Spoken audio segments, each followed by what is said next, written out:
जय हिंद, जय भारत। मैं रेबल सदानंद। निर्मला जी, आज का जो विषय है वो आपके ऊपर है।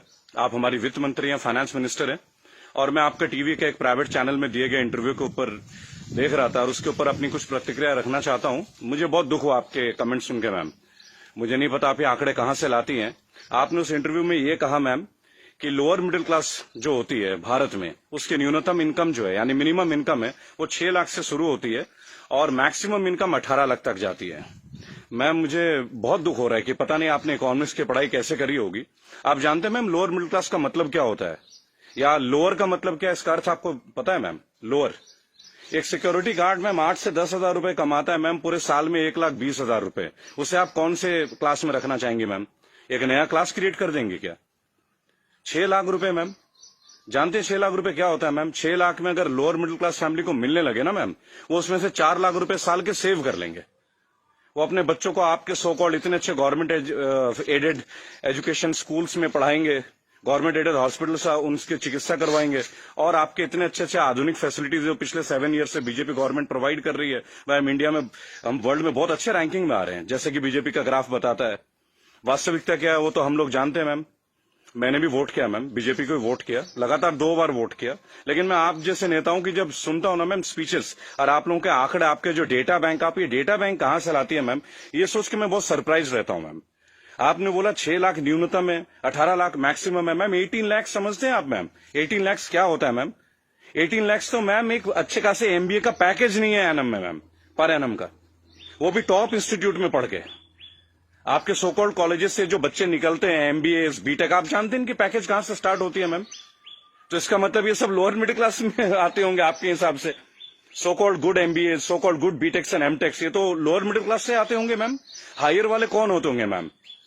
Highly rich people, highly rich industrialist. Upper middle class तो फिर आसमान में रहने और जमीन पर रहेंगे ही नहीं। अपने आंकड़े ठीक कीजिए मैम, देश एक मुश्किल दौर से गुजर रहा है। आप किस तरह की स्टेटमेंट दे रहे हैं?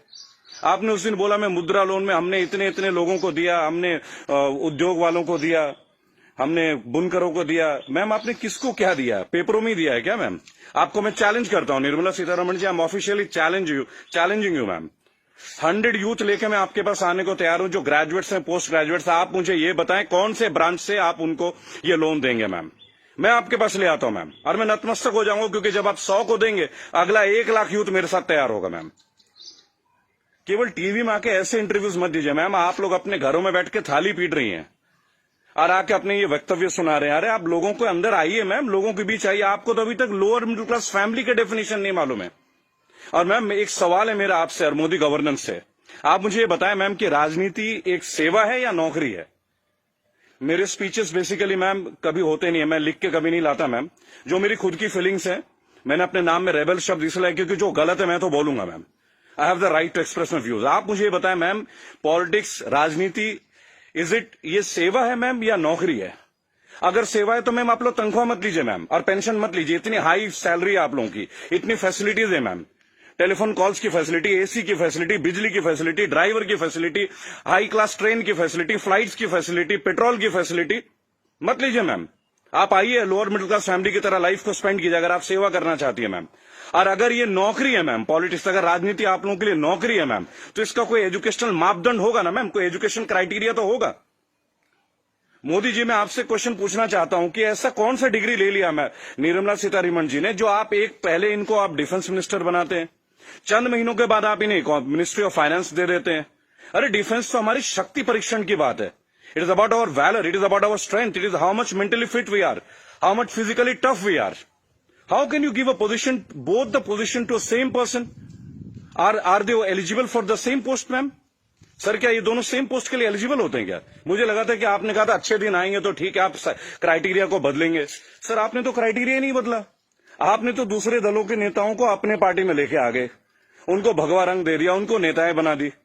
मैं दिल्ली में जनवरी मंथ में इंटरव्यू देख रहा था अनुराग ठाकुर का, फरवरी में, देश के गद्दारों को गोली मारो।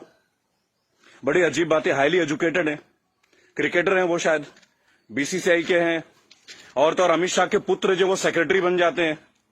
लोगों के ऊपर आप लोगों को बड़ा अच्छा लगता है। आपकी आईटी टीम के ज्यादातर लोग राहुल गांधी को पप्पू पप्पू कप्पू करके बुलाते हैं। देखिए, मैंने एक बात सीखा है, अगर आपको हंसना है ना तो सबके साथ हंसे। If you want to laugh, laugh with others, don't try to laugh at others. It doesn't show your good politics, it shows a political vendetta. अभी प्रियंका गांधी जी ने बसों का इंतजाम किया तो बहुत सारा हवा मच गया कि भाई ये गाड़ियों टेम्पो हैं, वो हैं, फलाना है, ढहका है। अरे सर, आप 2000 बसें लगा दीजिए ना। चलो उन्होंने ऑटो दे दिए, टेम्पो दे दिए, पर उनको कुछ फीलिंग तो रहा, वो दे तो रहे हैं। आप लगा दीजिए 2000 के बदले 4000 बसें। किसने रोक रखा है आपको? उन्होंने तो ये तक कह दिया कि भाई हमारे बसों में आप बीजेपी का झंडा भी लगवा लें। गलत कर दिया क्या सर? उसमें भी आप लोग शोर मचाना लग जा रहा है। ऐसा लगता है जैसे you are always ready to fight instead of getting it worked. अच्छा देखिए, मैंने नितिन गडकरी का भाषण सुना टीवी में, ये लास्ट वीक की बात है सर। उन्होंने कहा स्वदेशी अपनाओ। चलिए सर, अपना लेते हैं, पर मुझे बताएं, मेक इन इंडिया और मेड बाय इंडिया, इन दोनों का डिफरेंस आपके मिनिस्ट्री का कोई एक मिनिस्टर मुझे दे सकता है क्या? मेक इन इंडिया है क्या सर? आप जमीन देते हैं सैमसंग को, जमीन देते हैं ओप्पो को, वीवो को, चाइनीज कंपनी को, साउथ कोरियन कंपनीज को, वो आके अपना प्लांट लगाते हैं, इंडियंस को हायर करते हैं, और उसके बाद प्रॉफिट जो है वो उनके अकाउंट में जाता है, सैलरीज आता है इंडियंस के अकाउंट में। तो मुझे ये बता दें कौन सा मेक इन इंडिया सर? आप मेड इन इंडिया कीजिए ना, आप अपनी इंडस्ट्रीज लगाइए, आपको पैसा रेवेन्यू अपने पास रोकिए। अगर इतना दम होता ना सर हमारे मैकेनिज्म में, आपको चैलेंज कर रहा हूं, आप मैकडोनल्ड्स की तरह का आउटलेट बना लेते सर। 25 रुपए का बर्गर बेचने वाला भी लाखों करोड़ों रुपए डॉलर्स में कन्वर्ट करके इंडिया से लेके जा रहा है। आप छोड़िए मोबाइल फोन तो बहुत बड़ी बात है, 20-20, 50-50 हजार की बात है। आप बर्गर बनवा दीजिए सर, आप ब्रेड्स बनवा दीजिए, रेवेन्यू यहां जनरेट करवा दीजिए सर, मेड इन इंडिया कर दीजिए। What is make in India sir? आप कहते हैं स्वदेशी अपना, फॉरेन की कंपनी को आप जमीन अलॉट कर रहे हो, राइट? और आप कहते हो चाइना का बहिष्कार कर दो। आप मुझे बता दें बीजेपी के कौन से नेता के पास इंडिया वालों का फोन है सर? और बीजेपी छोड़िए, किसी भी पार्टी, मैं यहां किसी और पार्टी का माउथ पीस नहीं हूं सर, क्योंकि मुझे देखा गया है, मैं देखता हूं ये चीज। अगर मैं आपके पॉलिटिकल किसी फेलियर के बारे में बात करूं तो लोग तुरंत बोलेंगे भाई ये तो कांग्रेस का आदमी है।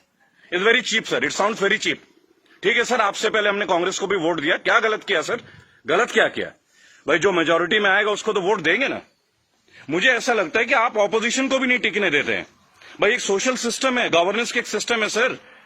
आप अच्छा गवर्नेंस करेंगे पर एक मजबूत ऑपोजिशन, आप तो ऑपोजिशन को ही परचेज कर ले रहे हैं आप लोग। ज्योतिरादित्य सिंधिया को आपने परचेज कर लिया सर, बुरा लगेगा सर सुनने में। ऐसी क्या घुट्टी दे दी सर? एक झटके में एमपी की गवर्नमेंट जो है वो कोलैप्स कर जाती है, वो भी उस दौर में जब कोविड-19 का दौर रहता है। तब आप लोगों को कोविड-19 का अवेयरनेस नहीं होती, तब आपको नहीं लगता कि लोगों के बीच आपको जाना चाहिए। अहमदाबाद में लाखों लोगों की भीड़ आपने कर दिया, नमस्ते ट्रंप कर दिया सर। क्या ये पॉलिटिकल फेलियर नहीं है? आज आप बता रहे अचानक से आपने 25 तारीख को लॉकडाउन कर दिया और 1 महीना तक आप नमस्ते ट्रंप की तैयारियां करवाते रहे sir. What is this sir? झूठी शान का हमें क्या करना है सर? आज सबसे पहले आप अपने नेताओं को बोलें कि वो कुछ भी बोले ना टीवी में, हेल्प तो आप करना नहीं। मेरी बात सुने सर, सब आत्मनिर्भर है। मजदूर कौन सा मर्सिडीज में घूम रहा है सर? उनके पैर में फफोले गिर रहे हैं। मैंने देखा निर्मला जी ने एक स्टेटमेंट दी, एक लेडीज बेचारी सूटकेस में, उसका बच्चा सूटकेस में बैठा हुआ घसीट के ले जा रही है, तो वो जवाब देती है कि राहुल गांधी को वहां नहीं बैठना चाहिए, राहुल गांधी को वहां जाना चाहिए। अरे राहुल गांधी को जो करना चाहिए वो छोड़िए, आपको क्या करना चाहिए? गवर्नेंस आपकी है, सेंट्रल में आप हैं, पिछले 7 साल से आप लोग हैं सर। हमेशा क्या स्टेट को फेल करते रहोगे क्या, या हमेशा ऑपोजिशन को गालियां देते रहेंगे आप लोग? सर मोदी जी चाय वाला पीएम बन सकता है, सुना था, देख भी लिया सर, बराबर। बाकी चाय वालों का क्या सर? बाकी लोगों का क्या सर? प्रवासी मजदूर छोड़िए, प्रवासी क्या होता है सर? सब भारतीय मजदूरी तो है। हर पूरा देश तो वैसे भी मजदूरी कर रहा है सर, पूरा देश मजदूरी कर रहा है। आप जितना ग्रोथ दिखा दो सर, ग्रोथ क्या है वो तो लोगों के जेब में आके देखो ना, लोगों के घर में आके देखो, बैंक अकाउंट में आके देखो कि पैसे हैं किन के पास और किन के पास नहीं है। मैं एक रिक्वेस्ट करूंगा सर आपको, आप अपने मिनिस्टर्स को काइंडली एक इंस्ट्रक्शन दें कि वो कुछ भी वक्तव्य दे। बहुत बुरा दौर है सर, इस बुरे दौर में कम से कम स्टेटमेंट्स अच्छे दें। कुछ अच्छा कर ना सके तो अच्छा बोल ही लें, लोग तो अपना कर ही लेंगे ना सर। सड़क में बच्चा मर जा रहा है, माँ बाप उसे कैरी कर रहे हैं, इससे ज्यादा दुखद स्थिति क्या हो सकती है सर? ये कोई पॉलिटिकल बात थोड़ी है। लेकिन मेरा एक सवाल हमेशा आपके साथ रहेगा सर, कि आप एक बात का जवाब जरूर दें। और जो भी लोग इस वीडियो को देख रहे हैं, अगर आपका संपर्क किसी भी पार्टी से है, कांग्रेस से है, समाजवादी पार्टी से है, तृणमूल कांग्रेस के लोगों से, कृपया मेरा वीडियो उन तक पहुंचाएं और उनको बोलें कि ऑपोजिशन इसलिए कमजोर है, केवल एक कारण है, क्योंकि इन पॉलिटिकल ग्रुप्स के जितने भी लोग होते हैं ना सर, जो सो कॉल्ड प्रदेश प्रवक्ता होते हैं, शायद वो बेहद कमजोर हैं। सांबित पात्रा से कैसा बहस कर रहा है मुझे खड़ा कीजिए सर, मैं बताता हूं सांबित पात्रा से क्या बात करनी है, डेटा के साथ, स्मृति ईरानी के साथ बात करना है, मैं करूंगा सर। मैं उनसे पूछूंगा उनका क्या एजुकेशन क्वालिफिकेशन था जो उन्हें शिक्षा मंत्री बना दिया गया था। आप सीबीएसई का हैंडल, मेरे पास बहुत मुद्दे हैं सर, देश के करंट मुद्दे हैं। और सर चिंता मत कीजिएगा, मुझे आपसे कुछ हेल्प नहीं चाहिए सर, प्लीज। फाइनेंशियली मुझे आपसे कोई हेल्प नहीं चाहिए, आपकी पार्टी से तो कम से कम कुछ भी नहीं चाहिए। मेरे दोस्तों, अगर आप ये वीडियो देखते हैं प्लीज शेयर कीजिए। मैं चाहता हूं कि एक बार मंच पे आने का मौका मिले सर। और अर्नब गोस्वामी जी, आप जो जिनको बुलाते हैं दूसरे ग्रुप के लोगों को बोलते it is my show, it is my show, god damn it, if it is your show why are you calling other people man? Don't call them. अगर आपको लोगों को बुलाना है, बात करना है तो मिले, बात करें, उनकी सुने। केवल चिल्लाने से आप अच्छा एंकर नहीं बन जाते sir. I am very sorry to say that is the worst type of journalism I have ever seen. I am very unhappy sir. मुझे लगता था आपके अंदर स्पिरिट है, पर आप तो लोगों को शोर मचा के चैनल ब्लॉक कर देते हैं, उसको बाहर कर देते हैं। What is this way of journalism sir? कि मेरे इस सवाल का जवाब दीजिए। मेरे इस क्या फिल्मी शूटिंग करते हैं क्या सर आप? चलिए सर, मुझे बुलाइए अर्नब जी, एक बार अपने चैनल पे बुलाइए मुझे। 5 स्टैटिस्टिक्स पे बात करूंगा, ग्राफ के साथ बात करूंगा, डेटा के साथ बात करूंगा आपके साथ। उसके बाद अगर आपकी बोलती ना बंद कर दी ना सर, तो मेरा नाम बागी श्रद्धानंद नहीं। मैं बीजेपी के अगेंस्ट नहीं सर, मैं बीजेपी गवर्नेंस के अगेंस्ट हूं।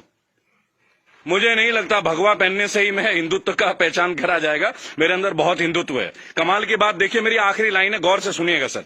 श्रद्धानंद पति मेरा नाम है, जाति से मैं ब्राह्मण हूं, पढ़ा हूं क्रिश्चियन स्कूल से, saint Mary's English high school, और गर्व से कहता हूं सर, फादर हुआ करते हैं वहां पे, फादर गॉल्बर्ट फर्टैडो, अब नहीं रहे सर, हमारे फॉर्मर प्रिंसिपल। क्या कमाल की शिक्षा दी है सर। इतने आईआईटियंस निकलते हैं सर, कभी आप लोगों की जरूरत नहीं पड़ी सर। मुझे ताज्जुब लगता है, अंगूठा छाप के नीचे एमटेक वाला बंदा काम कर रहा है और हम उनको सुन रहे हैं। What the hell is going on sir? कहां है आपके अच्छे दिन? बुलाइए ना सर एक बार चैनल में। आपके जितने भी प्रवक्ता है ना सर, जितने भी प्रवक्ता है, अगर 10 मिनट का टाइम दे देना सर, उनकी बोलती बंद कर दूंगा। जय हिंद, जय भारत। मैं जानता हूं बहुत सारे लोग मेरे बातों से शायद नाराज हो, पर नाराज होना आपका काम है सर, मेरा नहीं। सही मुद्दे पे तो मैं बात करूंगा, जो नाजायज बात लगती है उसका तो मैं करूंगा सर। रेबल हूं तो रेबल की तरह पेश आऊंगा। जय हिंद, जय भारत। अगला मुद्दा 2 या 3 दिन के अंदर स्टैट्स के साथ आऊंगा सर। और मेरे दोस्तों, मैं दोबारा एक रिक्वेस्ट करता हूं, काइंडली अगर आप लोगों के पास कोई कॉन्टैक्ट है, मेरा वीडियो तमाम पॉलिटिकल ग्रुप्स के पास भेजें, एक मंच पे आने का मौका दें। इन्हें बताऊंगा सर, इन्हें बताऊंगा इन्होंने झारखंड के लिए क्या किया है, इन्होंने बंगाल के लिए क्या किया है, इन्होंने केरल के लिए क्या क्या, अरे उत्तर प्रदेश के लिए क्या क्या, वो भी बता दूंगा। हम भगवा में, उत्तर प्रदेश में सबसे महंगी बिजली हमारे यहां आती है। ये है ना अच्छे दिन।